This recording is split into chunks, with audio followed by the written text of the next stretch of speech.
All right, here we go. We're flipping into the portal talk about men's basketball, right? Mick Cronin has made some headlines. The debate is how good this class is. It's headlined by Donovan Dent, and the remaining three are people who are looking to fill positions of need at UCLA. Jamar Brown on the wing.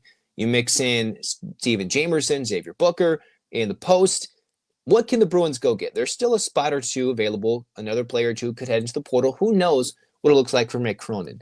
But I thought it was unique that there are some players of interest that I think, whether it be personality and effort, whether it be scoring ability and players that Mick Cronin's already looked at before, or a unique big man that could represent, hey, why not UCLA take a flyer on this kid? Let's start with Andrej Stojakovic. All right. Now, there's not necessarily any, momentum towards a move for him, but Stojakovic in the last day has entered the transfer portal. I believe I saw from Joe Tipton him on 3.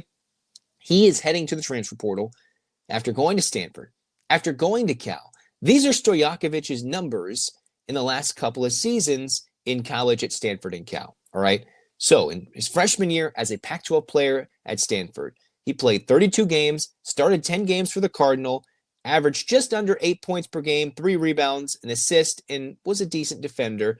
Shooting numbers were all right, 40% and 32% from 3, 41% from the field.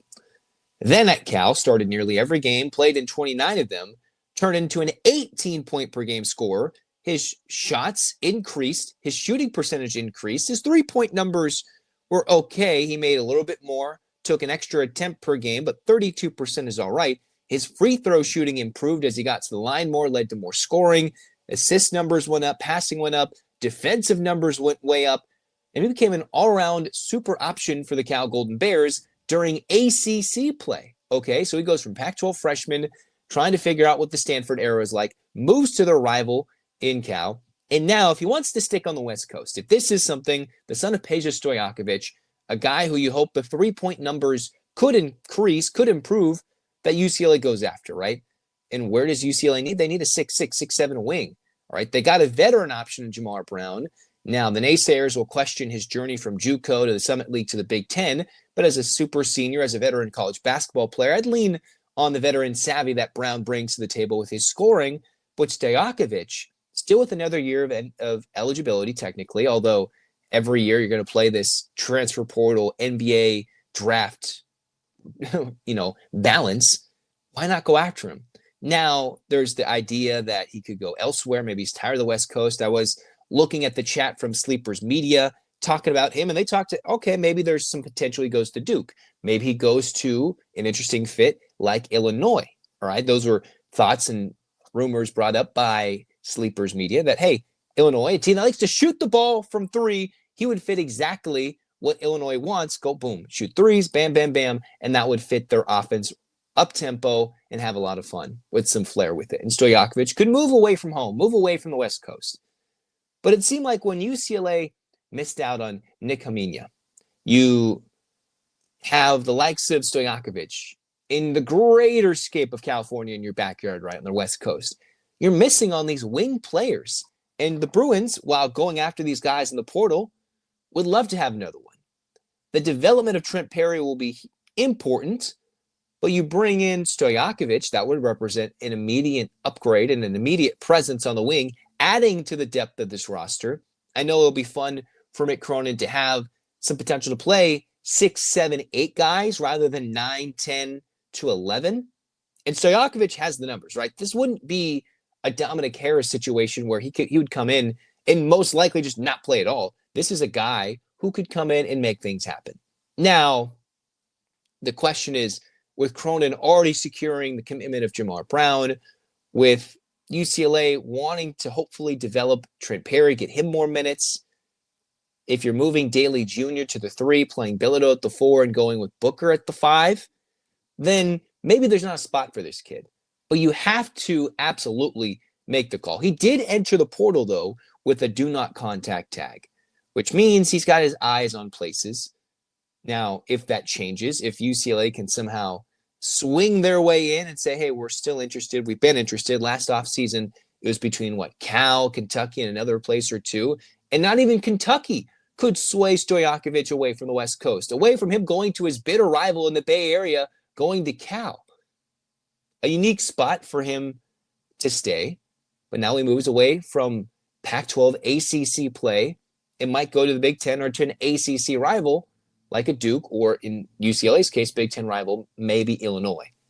The Bruins have to at least try and get Andrej Stojakovic, right? Is this the time they can finally get him? There's been 3 attempts. First chance, maybe a phone call or 2 in the portal the first time. But now there's no Stefanovic. Now there's no Kobe Johnson. This is a guy who, with the roster a bit more opened up, could come in and play immediately. I'm not sure how Cronin would use him. Do the defensive metrics match to what Cronin demands? Would that ruin a Daly Jr. ability to line up at the 3 and the 4? I think they would be more athletic. They could play a bit better defense with a better defender at the 3 than Daly Jr. was this last season when he was playing the 4. I hope UCLA they have to take a look at this kid. They have to. But we'll see how it plays out. Now, you look at other players in the portal. Auburn's super-duper senior and Chad Baker-Mazara, who is, I believe, 25 at the moment, utilizing that extra year from the JUCO eligibility, just like Jamar Brown is somebody that just played on a Final Four team. Somebody who was a crucial part to Auburn's most recent success going deep in the tournament, all right? One of the final starting 5 players for Bruce Pearl's Auburn Tigers from last year's team, and he enters the portal. This is what he was able to do as a member of the Auburn Tigers this year, all right? In addition to all the numbers he put up at the NJCAA level in 2024, this is what his numbers have been from Duquesne in the COVID year. Had, some limited numbers. Moved to San Diego State for a 21-22 season. Remember, that was the team that made it that was going forward, San Diego State. Then you've got Auburn, the likes of a team that he didn't start as much, good defensive numbers. And then Auburn, his senior year, supposed 12 points per game. You mix in the rebounding numbers that were 3 rebounds per game. And you find a guy that had 23 blocks, 46 steals. Stands overall, Baker-Mazara that is, as a big guy, athletic frame, as an SEC all-tournament team, good free throw shooter, UCLA needs those, was a Mountain West Conference 6th Player of the Year, NJCAA all-tournament member way back when, and now represents, I think, what UCLA could have as an absolute upgrade in a significant spot, right? 6'7" senior from the Dominican Republic. Went from Duquesne to San Diego State, Northwest Florida State College to Auburn, and now is utilizing his last year of college basketball and is super fiery. I think that personality would go well with Mick Cronin. Intense, let's go, let's roll. All right. It's not like Bruce Pearl is quiet, won't speak his feelings. Mick Cronin's the same way. Why not go after Baker-Mazara, who stands the same height but represents a different repertoire from Andrej Stojakovic? Now, this is very new information that Baker-Mazara heads into the portal, about a day old from the reports. Is this even something UCLA wants to consider? But the intensity, the defensive intangibles would bring what Mick Cronin wants in a scoring potential. He does need to rebound a bit better, considering UCLA struggled rebounding a year ago.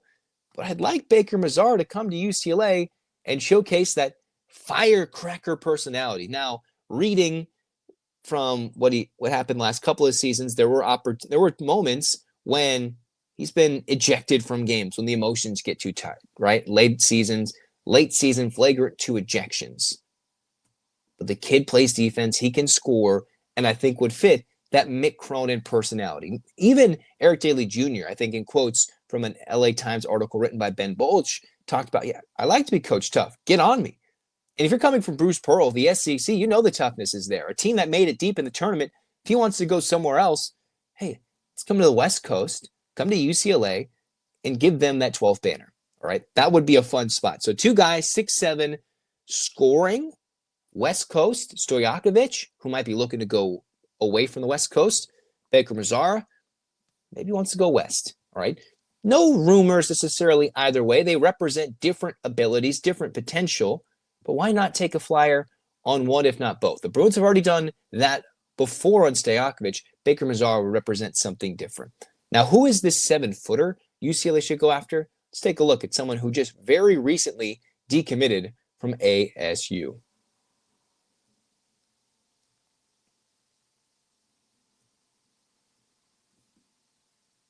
Seven-one center from Iceland, Leo Curtis, who I believe his full name is Friedrich Leo Curtis. He is a guy that in early January of 2025 decided to go to Arizona State, was being recruited from the likes of ASU, not ASU, Indiana, and a guy that went from Europe to playing in, I think, Massachusetts at the academy, and then found his way now decommitting, according to Joe Tipton of On3. This is a guy that if you're like, okay, Indiana's going after him. Now, this is obviously under the previous regime. You've got ASU, who's like, all right, we need players, 4-star, 7-1, athletic. This is what he had to say about what in an article, a Q&A written by PerspectiveInsight.com, been in the States for about a very short time. Started basketball when he was 17, bit of a soccer player, but he's the first one in his family to play basketball. And in his mind, he's a versatile player that can stretch the floor, shoot, dribble, finish, and pass. All right. The funny thing is, in this Q&A that was written, trying to see when it was written, back in October of 2024. All right. So very new to the States, started in Boston, got recruited by ASU and went there. He visited ASU, liked the fact that it was warm. Cool. But one funny thing, I'm trying to find it in this article, this Q&A, that when he wanted to figure out what team he wants to go to, right, he decided, okay, what college programs would he like to hear from? There's not any specific program. This is his quote. Are there any college programs that you'd like to hear from? That was the question presented to Leo Curtis. This is his quote. Not specifically, but I'd like to hear from the bigger schools. And goes on to list Duke, Kentucky, Kansas. Well, we can take that as a slight that UCLA's not on that list. He says, but I don't have a dream school. We can see where his mind's at. That if he wanted to go to a bigger school and he starts off with committing to ASU, that maybe those are some of the schools, the Duke, Kentucky, Kansas, that have maybe reached out. Or I think UCLA is much closer to that list than ASU is, certainly under Bobby Hurley. Why not go reach out? A 4-star in the class of 2025, a class that has 0 recruits at the high school level for Mick Cronin, 0 commits. And this guy just decommitted. And where does UCLA have a lot of availability? Well, you brought in a couple of transfer bigs, bring in a youthful one, and see how it plays out. Why not have multiple options? The thing that I am a little hesitant on is he's talked about, all right, he wants to finish on improvement to the rim. And then I saw that in this article, he talked about how he wants to be used like a modern big. All right.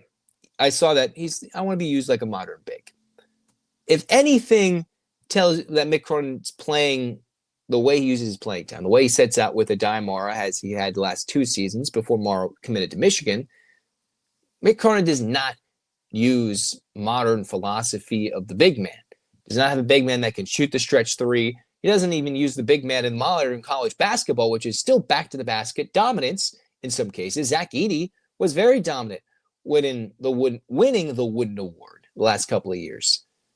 And here you are, Leo Curtis, who wants to be more of a modern big man. That's where I think the hesitation could lie in his potential recruitment to UCLA. And that's the problem when you look at these guys that aren't desperate for new homes, that aren't in the portal. A youngster who's maybe a bit more finesse, where Cronin wants more physical, big man, tough personality, physical traits, that while I think Curtis could be a fun fit, a unique project for UCLA, a different dynamic from Jamerson and Xavier Booker, that's where he would maybe not look at UCLA Mick Cronin, and why it hurts where if these players coming from Europe, they look at the Nikola Jokic's of the world, they see these finesse 7-footers who can stretch, right? The Danny Wolfs of the world who go from Yale to win a tournament game, to go to Michigan to win the Big Ten tournament title and test the NBA draft waters. That's the type of mentality they have, right? They see the Victor Wembanyama's. They see these big men who can do it all in different ways. And I'm not sure if Cronin is ready for that. That's not a player he's typically recruited nor been able to develop. And the best one he's had lately, Andrej Mara, as we've seen the various reports, whether it was the change, the demands, the money, whatever it might be, it didn't work out with their most prized possession in the post in this most recent team, which was a Diamar. Didn't work out. That's what scares off these big men, I think, from committing to UCLA. And then you see Devin Williams just heads into the portal. Last successful team UCLA's had started a 6'9", 6'10" big man in Adem Bona. Extremely athletic. Great defensively when out of foul trouble. Still growing product in the NBA as an offensive player, but still I think was also undersized from his listed height, Adem Bona. Elite athletically. And yet the Bruins haven't found a way to utilize 6'11", 7-foot big men in the post, whether they're modern or back to the basket. UCLA likes an undersized lineup, and that's, I think, a little problematic. But a guy like Leo Curtis, 7 foot 7'1", who wants to go to a bigger school, probably bigger than ASU, even when the question was posed that, hey, you visited ASU, I like the weather, cool. Well, UCLA represents a bigger basketball school, good weather, and an open opportunity.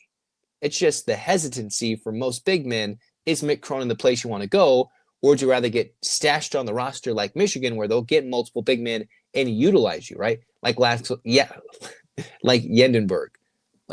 excuse me. And then you have the likes of Maurice Johnson Jr., and then you have the likes of Diamar, right? You have all those players all in the portal coming from various spots going to Michigan, and they're stockpiling the post. And UCLA is going more wing-oriented with the guard lineup and surviving at a very thin position at the 5. Why not get a 7-footer and add to that? Be fun. And we'll see how it all plays out. If Cronin's going to get another 1, 2, whether it's a high school commit, a transfer portal commit, we'll find it all together. In the meantime, hands up, Bruins fans. 8 clap time, baby. And 1, 2, 3, 4, 5, 6, 7, 8. UCLA. UCLA. Fight, fight, fight. This has been Locked On UCLA. Zach signing off. Go Bruins.